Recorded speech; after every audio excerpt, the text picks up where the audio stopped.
네, 지난주에는 빌립보서 1장 1절에서 2절까지 바울 사도가 빌립보 교회에 전하는 인사말을 한번 살펴보았습니다. 핵심은 바울 사도가 스스로를 그리스도의 노예다라고 정의한다는 점이었습니다. 우리가 예수님의 종이다, 예수님의 노예다 이렇게 표현하는 것은 단순히 예수님이라고 하는 우리의 주인 아니면 높으신 분, 그분께 속해 있다 그 정도가 아니라 예수님의 사고방식 또 예수님의 삶의 방식 이 두 가지를 온전히 본받아서 예수님처럼 생각하고 예수님처럼 살아가는 것, 그게 그리스도의 노예라는 말에 담겨져 있는 중요한 의미였습니다. 그래서 제가 우리는 정말로 그리스도의 노예로 살아가고 있는가라고 질문을 드렸습니다.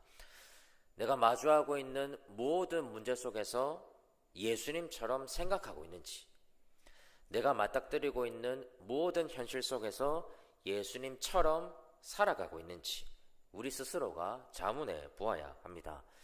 뿐만 아니라 그리스도의 노예로 살아가는 것이 우리에게 힘이 들거나 짐이 되거나 괴로운 일이 아니라 나에게 기쁨과 감사가 되고 있는가, 이런 질문도 드렸습니다. 저는 이 두 가지의 질문이 우리 평생의 숙제가 될 거라고 생각을 합니다.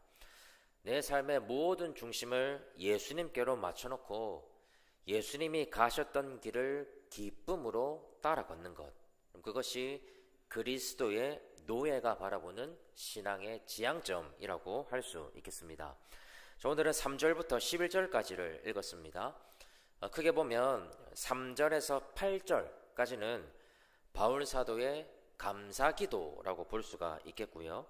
9절부터 11절까지는 빌립보 교회 성도들을 향한 목양기도라고 볼 수가 있습니다. 오늘은 3절에서 6절까지만 한번 살펴볼 텐데요. 우리 먼저 3절에서 6절까지 좀 길지만 우리 같이 한번 읽어보도록 하겠습니다. 시작.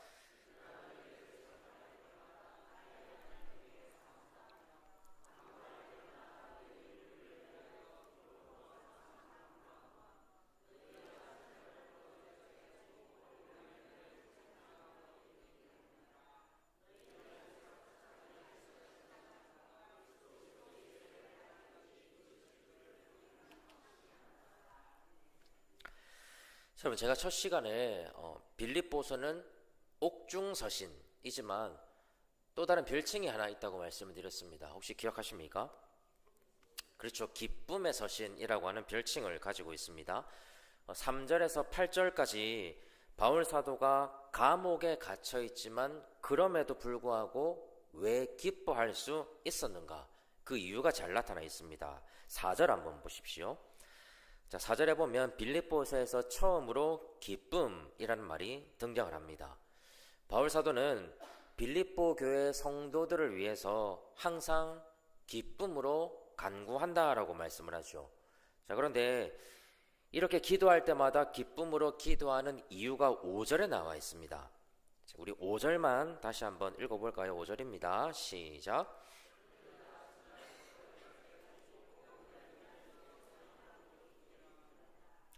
여러분, 바울 사도가 감옥에 갇혀있는 답답함과 괴로움을 이겨내고 기쁨으로 기도할 수 있는 그 이유, 그것을 지금 무엇이라고 말씀하고 있습니까?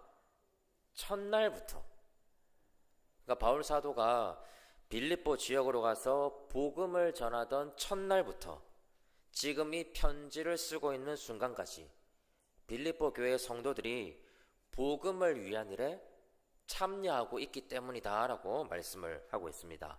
자, 5절에서 참여한다 라고 번역한 말은 여러분들께서도 잘 알고 계시는 코이노니아 라는 말입니다. 아마 한 번쯤은 다 들어보셨을 겁니다. 그렇죠? 보통 한국 교회에서는 이 코이노니아가 친교, 교제, 또 사귐 이렇게 주로 번역이 돼서 사용이 되고 있습니다. 그래서 어떤 교회를 가보면 교회 식당의 이름을 코이노니아라고 지어놓은 경우도 있고요. 또 어떤 교회는 기관별로 모여서 뭐 차를 마시거나 어디를 놀러를 가거나 그런 시간을 코이노니아라고 명명해 놓은 경우도 있습니다. 거의 대부분이 이 코이노니아라는 말을 가벼운 친교나 교제 정도로 인식하고 있다는 반증이기도 합니다. 자, 그런데 코이노니아가 가지고 있는 이제 여러 가지 뜻 중에서 가장 고차원적인 뜻은 파트너가 된다, 동력한다, 이런 뜻을 가지고 있습니다. 단순히 같이 밥을 먹고 좋은 시간을 보내고 그런 차원을 넘어서서 전혀 다른 두 사람이 같은 곳을 바라보고 같은 일을 하면서 끈끈한 유대감을 가지는 것. 그럼 그게 코이노니아에 담겨져 있는 굉장히 중요한 뜻입니다. 그럼 이걸 이해하시고 5절을 다시 한번 보시면, 자, 바울 사도가 지금 하나님 앞에서 항상 기뻐하고 감사하는 정확한 이유가 보이죠. 바울 사도는 빌립보 교회의 성도들이 자신이 전했던 복음 전파 사역의 수혜자로 만족하지 않고, 달리 말하면 그냥 복음을 듣고 구원을 받았다는 것에 만족하지 않고, 또 교회를 다니고 예배를 드리고 기도를 하는 그 정도에 만족하지 않고 바울 사도와 함께 복음 전파 사역에 동참하고 있는 것, 그것 때문에 감옥에 갇혀 있음에도 불구하고 기뻐할 수 있었다는 점입니다. 그럼 빌립보라는 도시는 다들 잘 알고 계시는 알렉산더 대왕의 아버지였던 빌립 2세가 만들고 요새화했던 도시였습니다. 그래서 빌립 2세의 이름을 따라서 이름을 이제 빌립보라고 했던 건데요. 큰 도시는 아니지만 가까운 거리에 금과 은이 굉장히 많이 매장되어 있는 판가이온이라는 산이 있었습니다. 그래서 헬라 제국에 굉장히 중요한 재원 역할을 했고 동시에 큰 부여를 누렸던 도시였습니다.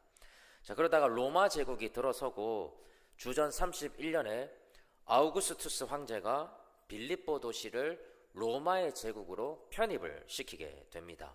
자, 이때 로마의 군인들, 특히 전역을 하고 노후를 보내야 하는 장군들이나 전쟁에서 공을 세웠던 고위직들을 빌립보로 많이 이주를 시키게 됩니다. 자, 그러다 보니까 빌립보는 작지만 상당한 특권을 가진 도시로 변화되기 시작했습니다. 대다수의 빌립보 시민들이 로마의 시민권자로 채워지기 시작했고, 특히 군인들처럼 로마에 충성하는 사람들로 채워지면서 로마 제국이 강조했던 황제 숭배, 이게 빌립보 도시의 굉장히 중요한 의무가 됩니다. 자, 이런 맥락을 이해하는 게 왜 중요하냐면 바울 사도가 로마의 감옥에 왜 갇혔는지를 알려주는 실마리를 제공하기 때문입니다. 여러분 한번 생각해 보십시오. 로마가 많은 전쟁을 통해서 다양한 민족과 나라들을 로마 제국으로 편입시킵니다. 그런데 전쟁에서 패배한 민족들이 로마 제국으로 편입이 되는 과정 속에서 가장 강력하게 저항했던 문제가 종교 문제였습니다. 전쟁에서 패배한 것만으로도 로마에 대한 적개심이 엄청날 텐데, 만약에 그들이 믿던 종교마저도 탄압을 하게 되면 로마 제국의 안정이 위협받을 것이라고 생각을 했습니다. 그래서 로마는 어떤 정책을 펼쳤냐면 각 민족이 가지고 있는 종교는 웬만하면 다 인정해 주려고 했습니다. 그래야 그나마 민심을 조금은 달랠 수가 있고, 또 그래야만 혹시나 있을지도 모르는 반란을 사전에 방지할 수 있다고 생각을 했습니다. 그래서 로마는 다신주의를 표방했습니다. 자, 그렇기 때문에 대다수의 학자들은 바울 사도가 단지 예수님을 증거했기 때문에 기독교를 전파했다고 해서 감옥에 갇혔다고 보지 않습니다. 당연하죠. 로마는 다신주의였기 때문에 어떤 종교를 믿던 별로 신경 쓰지 않았습니다. 다만 로마 제국이 다양한 종교는 인정해 주되 황제를 숭배해야 한다는 것, 이것만큼은 양보하지 않았다는 점이 중요하죠. 그럼 잘 한번 생각해 보시면 우리가 믿는 복음, 또 바울 사도가 전했던 복음의 핵심에는 예수님이 우리의 왕이시다, 또는 예수님이 온 천하의 왕이시다라는 고백이 중심에 자리하고 있습니다. 그래서 바울 사도가 복음을 전하고 있는 것을 가만히 들여다보면 황제를 신의 위치에 놓고자 하는 로마의 정서, 로마의 정책과 대척점에 서게 되죠. 로마의 입장에서는 황제를 이렇게 좀 신격화하고 싶은데, 바울 사도는 로마의 황제가 아니라 예수님이 세상의 황제다라고 주장하고 있으니까 로마 입장에서는 바울 사도가 눈에 가시거리가 되기 시작한 겁니다. 자, 그래서 바울 사도에게 이 사형 선고까지 내려진 것을 감안해 보면 로마의 중앙정부에서는 바울 사도가 단순히 어떤 종교적인 문제를 일으키는 사람이 아니라 정치적인 문제를 일으키는 사람이라고 여겼을 가능성이 굉장히 큽니다. 반란이나 반역에 대해서 안 그래도 민감한 로마 제국인데 예수님을 왕이라고 선포하고 다니니까 바울 사도를 정치 사범으로 간주해서 사형 선고까지 내리게 됐던 겁니다. 여러분, 이런 상황에서 빌립보 교회 성도들이 정치 사범으로 몰려있는 바울 사도와 편지를 주고받고 쓸 수 있는 돈을 보내어주고 계속해서 관계를 유지한다라고 하는 것이 여러분 쉬운 일이었을까요? 옛날에 일제강점기 시절에도 여러분 일본군이 독립군만 잡지 않았습니다. 독립군을 지원하는 사람들도 같은 독립군으로 여겼죠. 마찬가지입니다. 빌립보 교회 성도들은 자칫하면 바울 사도와 똑같은 정치 사범으로 몰릴 수 있습니다. 그런 위험성을 빌립보 교회 성도들이 몰랐던 것이 아닙니다. 그런데도 바울 사도가 처해 있는 상황을 외면하는 것이 아니라 교회의 대표자로서 에바브로 디도를 로마로 파송하면서까지 또 적지만 쓸 것을 보내어주면서 바울 사도와 동력하고자 하는 선한 의지를 보여주고 있습니다. 빌립보서 4장 16절에 보시면 빌립보 교회가 이번뿐만 아니라 여러 번 쓸 것을 보내어주면서 복음 전파 사역에 동참해 왔음을 보여주고 있습니다. 여러분, 여기에 바울 사도가 감격해 마지 않는 기쁨이 존재합니다. 빌립보 교회 성도들이 바울 사도의 사역에 있어서 방관자가 아니라 파트너가 되고, 그래서 바울 사도 혼자서 복음 사역을 감당하는 게 아니라 빌립보 교회 성도들이 함께 복음 전파의 동력자가 된 것, 그것을 두고 바울 사도는 기뻐하고 또한 감사하고 있습니다. 핵심은 빌립보 교회의 지도자인 바울과 빌립보 교회 성도들이 서로 동력하는 관계로 성장해 왔다는 점입니다. 그럼 질문 하나 드리겠습니다. 목사와 성도 사이의 관계, 그 지향점은 어디에 있을까요? 어디에 있을까요? 우리 장류 풍성한 교회를 출석하는 성도로서 여러분들께서는 목사인 저와 어떤 관계를 맺고 싶으십니까? 벌써부터 답을 말씀해 주시면 안 되고 어떤 분들은 제가 전하는 설교에서 은혜를 받고 싶어 하실 겁니다. 또 어떤 분들은 제가 여러분들을 위해서 새벽마다 틈날 때마다 기도해 주기를 원하실 겁니다. 그래서 저하고의 관계를 설교를 해주는 사람, 기도를 부탁할 수 있는 사람, 나의 힘든 이야기를 들어줄 수 있는 사람, 나의 신앙을 증진시켜 줄 수 있는 사람, 우리 교회를 앞으로 인도해 나갈 사람, 그 정도로 관계를 설정할 수가 있죠. 근데 여러분, 저는 여러분들하고 어떤 관계를 맺고 싶냐면 앞에서 언급했던 설교자로서의 역할, 기도하고 신방하고 교육하고 교회를 든든히 세워나가는 일들은 제가 여러분 당연히 해야 될 일들입니다. 그걸 넘어서서 저는 여러분들과 동력하는 관계로 자라가고 싶습니다. 그럼 제가 지금 하는 말이 여러분들에게 봉사를 하라는 뜻이 아닙니다. 오해하시면 안 됩니다. 교사가 부족하니 교사를 해달라는 말도 아니고요. 누군가가 나서서 차량 인도를 좀 해달라는 말도 아닙니다.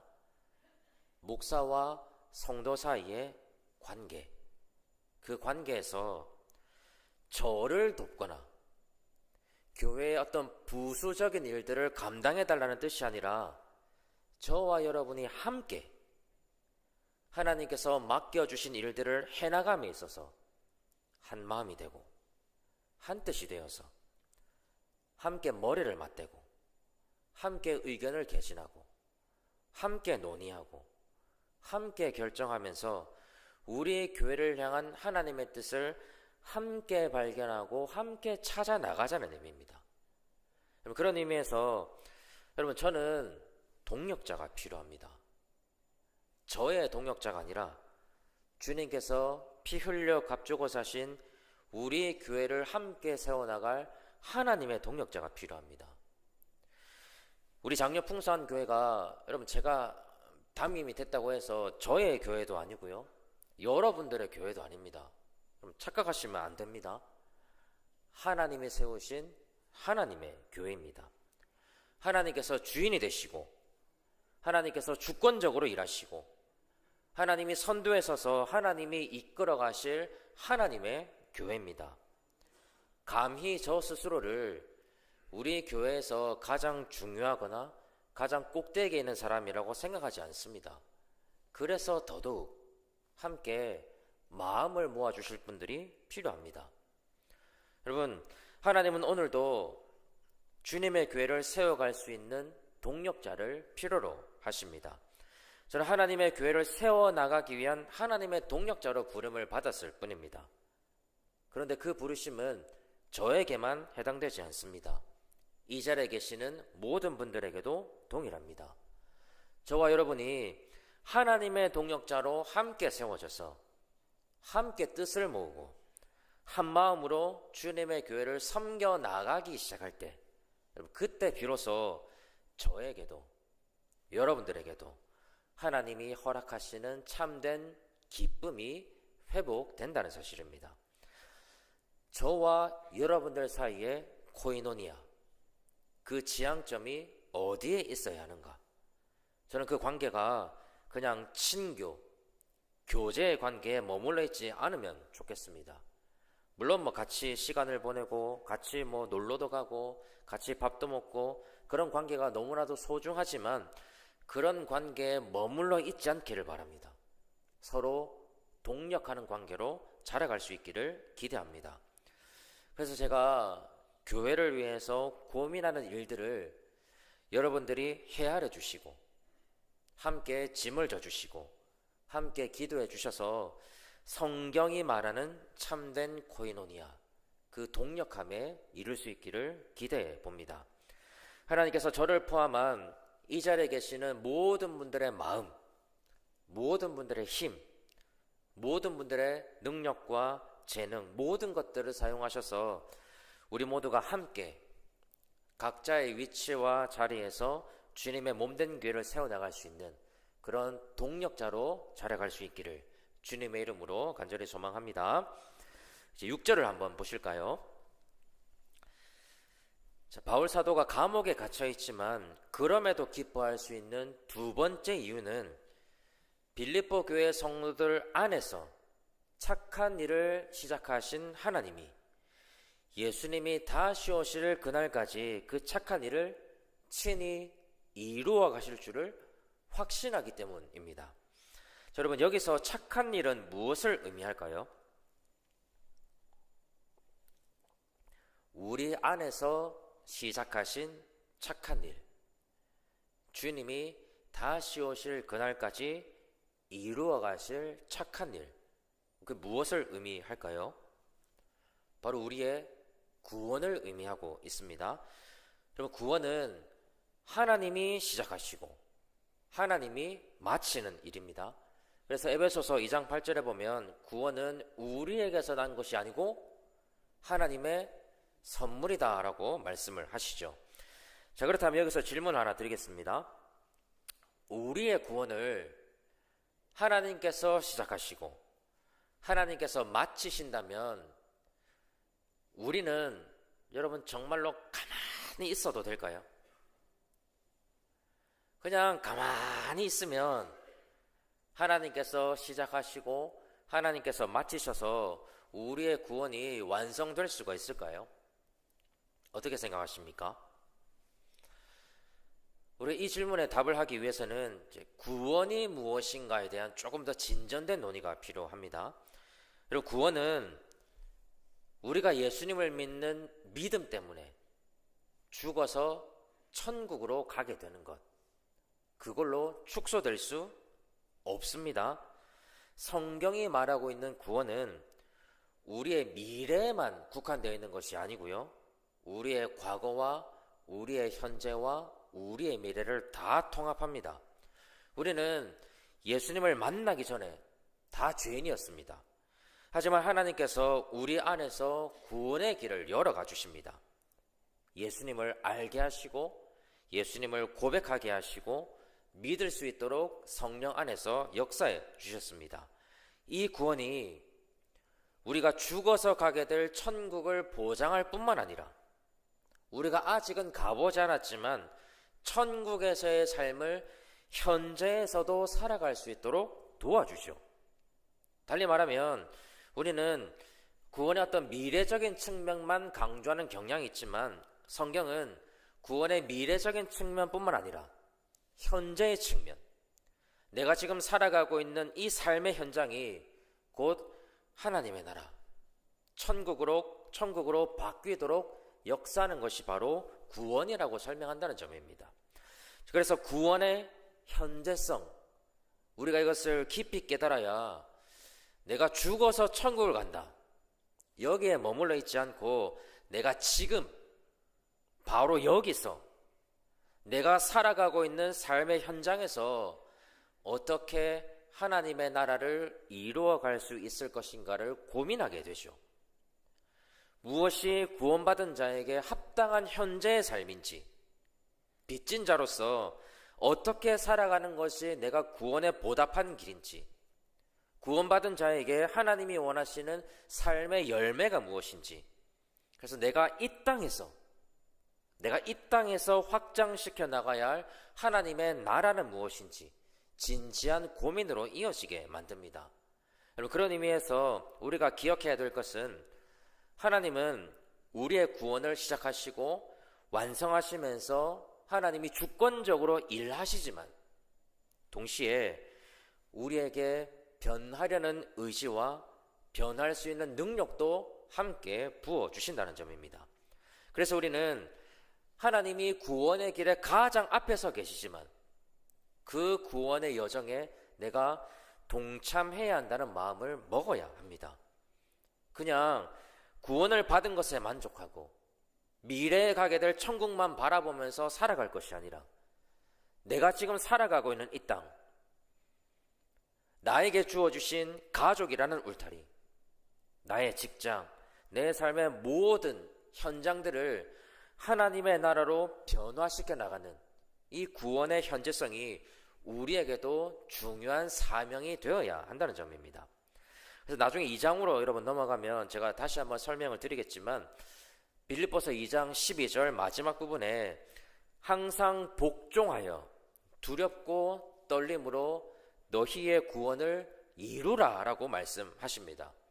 여기서 이루라는 말은 너희가 구원을 완성해야 된다는 뜻이 아니라 너희가 받은 구원에 합당하게 살아가야 한다는 뜻입니다. 그래서 여러분, 우리는 하나님께서 구원을 시작하시고 구원을 완성하실 것을 믿습니다. 하지만 우리의 노력이 필요 없다는 뜻은 아닙니다.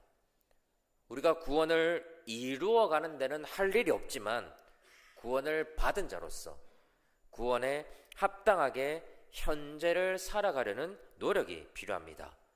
그건 역시도 성경에서는 구원을 이루는 일이라고 표현하고 있기 때문입니다. 따라서 바울 사도는 구원에 합당하게 살아가고자 하는 우리의 그 결단, 우리의 그 마음마저도 누가 이루실 것을요? 하나님께서 이루실 것을 확신하고 있기 때문에 내가 기뻐한다라고 말씀하고 있다는 사실입니다. 사랑하는 여러분, 솔직하게 여러분 지난주 우리의 삶을 천천히 한번 돌아보십시오. 솔직해지셔야 됩니다. 구원에 합당하게 살아가셨습니까? 목사님, 저는 합당하게 살아갔습니다. 자신 있게 손들 수 있는 분 있으십니까? 신앙생활을 시작한 지 오랜 세월이 흘렀지만 여전히 변하지 않고 여전히 연약하고 여전히 하나님보다 내가 우선인 그런 우리 자신을 삶의 모습 통해서 발견하게 되죠. 그래서 우리 자신을 솔직하게 여러분 점검해 보면 기쁨이 어디 있습니까? 낙심이 되고 좌절이 되고 이런 내 자신이 한심스럽기도 하고 부끄러운 우리의 민낯을 마주하게 됩니다.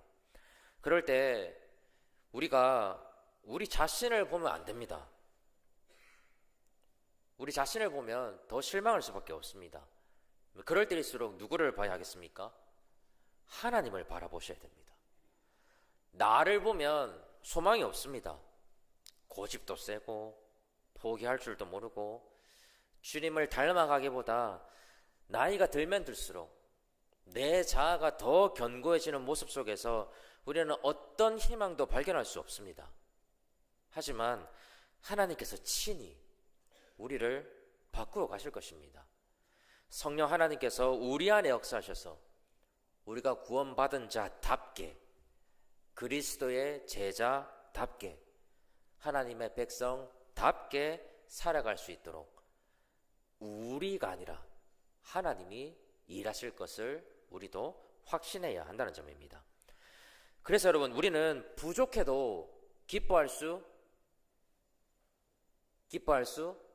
있습니다. 우리는 연약해도 확신할 수 있습니다. 우리는 부끄러워도 감사할 수 있습니다. 왜 그렇습니까? 하나님이 하실 것을 기대하기 때문입니다. 저는 우리 교회에 속한 모든 분들이 그리스도의 장성한 분량까지 자라가실 줄을 믿습니다. 제가 와보니까 그런 조짐이 보여서가 아닙니다, 여러분. 오해하시면 안 됩니다. 그런 조짐이 잘 보이지 않습니다, 여러분. 인간의 눈으로는 볼 수 없지만 하나님이 하실 것을 믿음으로 고백할 뿐입니다. 함께 나그네 된 여러분, 우리 다 함께 하나님을 좀 바라보시면 좋겠습니다. 서로를 바라보실 때 인간을 보지 마시고 서로 안에서 역사하고 계시는 하나님을 바라보시기를 바랍니다. 그럼 저를 한번 바라봐 주십시오.